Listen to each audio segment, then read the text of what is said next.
Akikijjana ye Harriet Nabiri ow'emyaka 54 omutuuze ku kyalo Buzibirira mu Southern Division e Kamuli ng'obulumi bujjula okumutta.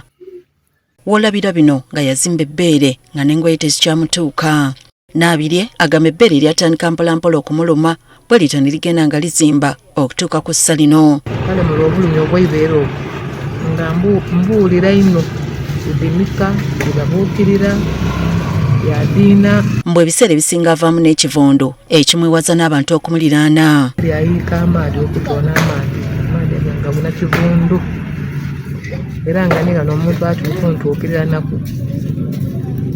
kale baje bampeeko obugenda atesiiranga mu kwamakenda mu kiwundu ekyo ekivondo kyedaalekera. Omwami we Moses Bireza naye yasoberwa dda olw'embeera mukyala we gy'alimu. Bamala omukebera akati mujje Kampala aye nga akasente tuzira kali kujja Kampala.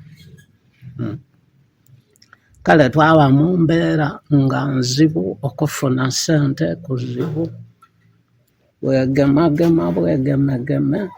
Bwe bagenda mu ddwaliro omusawo yakabatema nti ono alina kansa era yeetaaga ssente ezitakka wansi w'akakadde alongoosebwe. Bansulaku akanaku akaasooka ati akabuze bandiraku akookubiri kaaboneka bankoba ati kansa.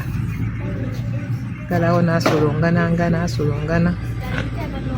bajja bampa ati jja wale bansikaninga ati jja wale n'ajja oluvannyuma Iraani ne bankoba ati yatandika okutaaka obwidandalo. Mu kiseera kino n'ekyokulya kibabula nga n'omulwadde kennyini asulira n'asiiba. Kuba tuzira kyetusobola kuba nti kino tuli kutunda tufune kye twidandabe tuli mu mbeera naku ino. Mukyalo oyo ne omusaada n'omukazi waka era n'anoonya ekyokulya era okuva yalwala n'afuna kansa ow'omwibeere waka esigiri okunyoka ya lutalo.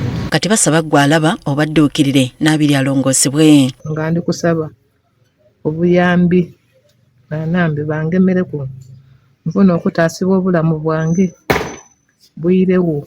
Eri alinako atugemereku tusobola okuva mu mbeera eyo. Ekirala n'ennyumba mwe basula bapangisa mpangise ng'essaawa yonna beeraliikirira nannyini nju okubagoba. Kati wano wetuli tupangisa obupangise n'akayumba nako kubanga ezizaaku ayera sente negemagema bwegemegeme.